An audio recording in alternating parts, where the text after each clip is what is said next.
قابل صد احترام پاکستانیوں، 26 فروری 2019 ہندوستان نے پاکستان پر حملہ کیا، ہماری سرحد کو عبور کیا، بالا کوٹ پر بمباری کی، دنیا کو یہ بتایا کہ انہوں نے نشانہ بنایا ہے ایک دہشت گرد کیمپ کو، ایک ملیٹنٹ کیمپ کو، اور اس نشانے میں 300 کے لگ بھگ دہشت گردوں کو ہلاک کیا گیا۔ حقائق آج کھل کر دنیا کے سامنے آ چکے، نہ وہاں کوئی ملیٹنٹ کیمپ تھا اور نہ ہی کوئی دہشت گرد مارا گیا۔ یہ ایک ناٹک تھا، یہ ایک ناٹک تھا سیاسی مقاصد کے حصول کے لیے، الیکشنز کی کامیابی کے لیے اور داخلی سیاست میں اپنا کھویا ہوا مقام حاصل کرنے کے لیے یہ ایک پلوامہ کا ناٹک رچایا گیا۔ آج تو حقائق کھل کر سامنے آ گئے۔ اگر آپ جو گوسوامی کی اور داس گپتا، پارتھو داس گپتا کی گفتگو کا اور ان کی جو آپس میں جو واٹس ایپ ایکسچینج ہوا اس کا اگر آپ مطالعہ کریں تو ظاہر ہو گیا کہ یہ منصوبہ بندی کی گئی تھی اور اس کے سیاسی مقاصد تھے۔ بہرنو پاکستان نے آج 27 فروری کو ایک نپاتولہ باوقار جواب دیا۔ ہم کشیدگی بڑھانا نہیں چاہتے تھے، ہم صرف دنیا کو یہ باور کرنا چاہتے تھے کہ ہم میں عزم بھی ہے، ہم اپنے دفاع کی صلاحیت بھی رکھتے ہیں، اور اگر ہندوستان نے کوئی مس ایڈوینچر کیا تو اس کو منہ توڑ جواب دینے کی ہم صلاحیت رکھتے ہیں۔ ہم نے اپنی سرحدوں کا دفاع کیا، ہم نے اپنی خود مختاری کا دفاع کیا، لیکن ہم نے کوشش کی کہ کوئی جانی نقصان نہ ہو۔ ہم نے ان کے 2 جہاز گرائے اور ایک جو ان کا پائلٹ جو ہمارے قبضے میں آیا، ہم نے فی الفور ایک خیر سگالی کے جیسچر کے طور پر ہم نے اس کو رہا کیا، اور اس کو دنیا نے اپریشیٹ کیا۔ دنیا آج سمجھتی ہے کہ پاکستان امن کا خواہش مند ہے۔ آپ جانتے ہیں کہ جب تحریک انصاف کی حکومت مارز وجود میں آتی ہے تو عمران خان صاحب کا، وزیر اعظم پاکستان کا پہلا بیان کیا تھا؟ آپ امن کی طرف ایک قدم اٹھائیں، ہم 2 اٹھانے کے لیے تیار ہیں۔ دنیا آج دیکھ رہی ہے کہ افغانستان میں ہمارا کیا رول ہے۔ ہم وہاں کے امن کے اور استحکام کے لیے جو جستجو اور جو کاوش کر رہی ہیں وہ کسی سے ڈھکی چھپی نہیں ہے۔ دنیا جانتی ہے کہ ہم نے جو کرتارپور کی راہداری جو ہم نے کھولی، اس کا مقصد کیا تھا؟ اس کا مقصد تھا انٹر فیتھ ہارمنی اور خیر سگالی کو پروموٹ کرنا۔ ہم نے راستے کھولے ہندوستان میں جو سکھ رہتے ہیں اور دنیا جہان میں جہاں سکھ بستے ہیں کہ وہ آ سکیں اور اپنی ایک مقدس جو ان کی جو گردوارہ ہے وہاں اپنا ماتھا ٹیک سکے۔ یہ ہے ہمارا جذبہ اور یہ تھی ہماری سوچ۔ بہرنو 5 اگست 2019 ہندوستان نے کچھ اقدامات اٹھائے۔ وہ اقدامات ایسے تھے جو کہ کشمیریوں نے یک لخت مسترد کیے، چاہے لائن آف کنٹرول کے اس پار یا اس پار۔ ان اقدامات کو کشمیریوں نے تسلیم نہیں کیا۔ آج سنجیدہ عناصر اس بات پر قائل ہو چکے ہیں کہ وہ اقدامات न सिर्फ गैर कानूनी थे बल्कि एक तरफा भी थे। उन इक़दामात से जो मकबूजा कश्मीर की बिगड़ी हुई सूरत हाल है वो मजीद उलझ गई, और जो कश्मीरी हैं जो पहले ही मुतनफ़र थे वो आज पहले से ज़्यादा सीपा दिखाई देते हैं, पहले से ज़्यादा नाला दिखाई देते हैं, और हिंदुस्तान को अपने जो इक़दामात हैं उन पर आज हिंदुस्तान की जो सिविल सोसाइटी है, वहाँ का जो दानिश्वर तबका है, जो सेकुलर एलिमेंट है, वो मजबूर कर रहा है कि आपकी कश्मीर पॉलिसी जो है वो नाकाम दिखाई दे रही है। उससे हम लोगों के जो दिल और दिमाग की जो लड़ाई है वो हम हार रहे हैं। हमें उस पर नज़रसानी करने की ज़रूरत है। वो कह रहा है और दुनिया देख रही है कि जो इंसानी हकूक़ हैं उनकी पामाली में इजाफा हुआ।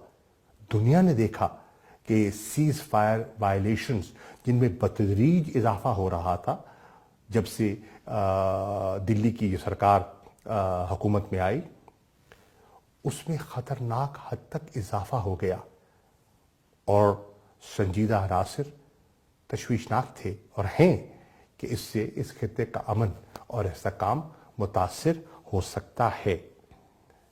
आपके इल्म में है कि अक़वाम मुत्तहिदा की सलामती काउंसिल में 5 अगस्त 2019 के बाद कम से कम 4 मरतबा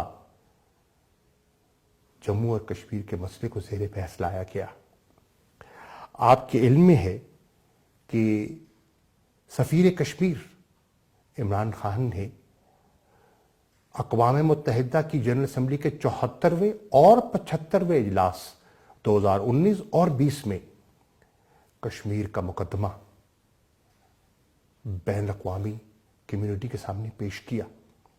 उनके हकूक़ जिस तरह पामाल हो रहे थे उनकी निशानदेही की। आपके इल्म में है कि 120 से ज़्यादा ऐसी नशिस्तें हुईं जिसमें इमरान खान साहब ने, दफ्तर खारजा ने वर्ल्ड लीडर्स के साथ राब्ता किया, यूएन अथॉरिटीज़ के साथ उनसे रिजू किया, और उसके साथ साथ जो इंटरनेशनल ऑर्गेनाइजेशंस हैं उन तक अपना नुक्ता नज़र पेश किया। आप ये भी जानते हैं कि अक़वाम मुत्तहिदा के सेक्रेटरी जनरल फरवरी 2020 में जब पाकिस्तान तशरीफ़ लाते हैं, उनकी प्रेस कॉन्फ्रेंस आपने यकीनन देखी होगी। उन्होंने जो बिगड़ती हुई सूरत हाल है उस पर अपनी तशवीश का इजहार किया। आपके इल्म में है कि जिनीवा में जो अक़वाम मुत्तहिदा की ह्यूमन राइट्स कमिश्नर हैं वो 2 रिपोर्ट्स शाया कर चुकी हैं, जून 2018, जुलाई 2019, और हम तवक्को करते हैं कि वो तीसरी रिपोर्ट भी शाया करेंगे जिसमें वो जो ज़मीनी हक़ाइक़ हैं वो दुनिया के सामने रखेंगे। आपके इल्म में है कि ह्यूमन राइट्स काउंसिल जिनीवा में कम से कम मैं 6 कम्युनिकेशंस की निशानदेही कर सकता हूं जिनके ज़रिए हिंदुस्तान की हुकूमत से रुजू किया गया और अपनी तशवीश का इजहार किया गया। आप जानते हैं कि ह्यूमन राइट्स कमिश्नर ने हिंदुस्तान की सुप्रीम कोर्ट में एक पिटीशन फाइल की जिसमें कि सिटीजन अमेंडमेंट एक्ट जो कि एक इम्तियाजी कानून है उस पर अपनी तशवीश का इजहार किया।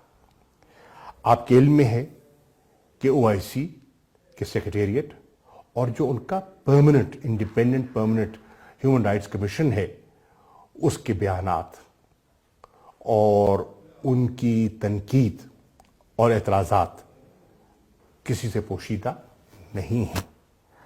आप जानते हैं कि दुनिया की पार्लियामेंट्स भी इस पर अपनी राय का इजहार कर चुकी हैं।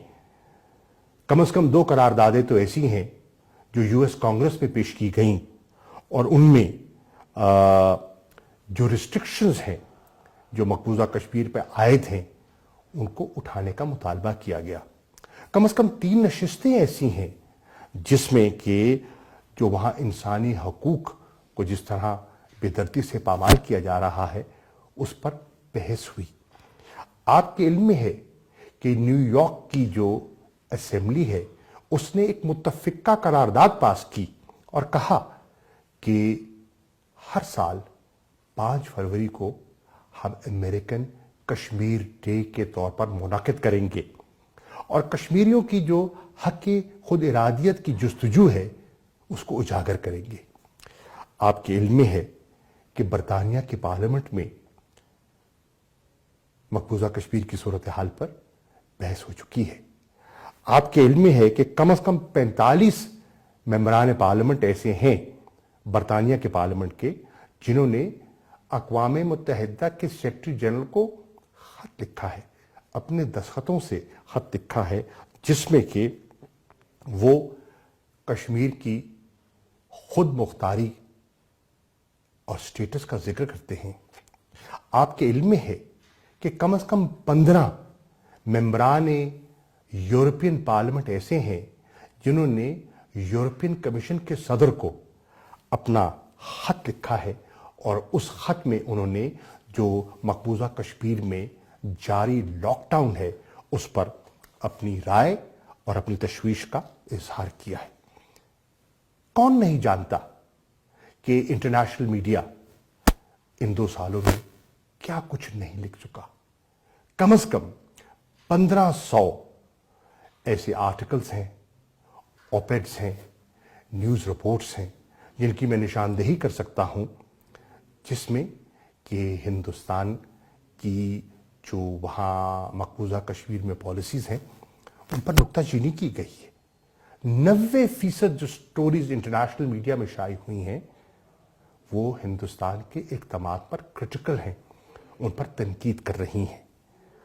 और आज आप देख रहे हैं कि एक ऐसी फिजा जन्म ले रही है जो हिंदुस्तान की मौजूदा सरकार को मजबूर कर रही है कि वो अपने इक़दामात पर और अपनी पॉलिसीज पर नजरसानी करें।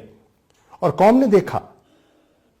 ने देखा कि हिंदुस्तान के जो डीजीएमओ हैं वो पाकिस्तान के डीजीएमओ से हॉटलाइन के जरिए मुखातिब होते हैं और एक अच्छे माहौल में जो गुफ्तगू होती है उस पर इस बात का इरादा करते हैं कि जो 2003 का जो हमारा सीज फायर एग्रीमेंट था वो हिंदुस्तान और पाकिस्तान के कॉन्फिडेंस बिल्डिंग मेजर में से अहम तरीन एक सीबीएम था।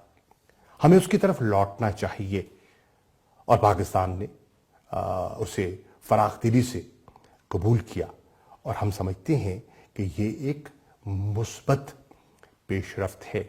हम समझते हैं कि ये एक ऐसा कदम है जिसको दुनिया की मुल्कों ने, आपने देखा अमेरिका ने सराहा, आपने देखा कि जो जनरल असेंबली के अक़वाम मुत्तहिदा के सदर हैं उन्होंने इस पर अपना एक बयान जारी किया, इसको एक मुस्बत और अहम कदम करार दिया।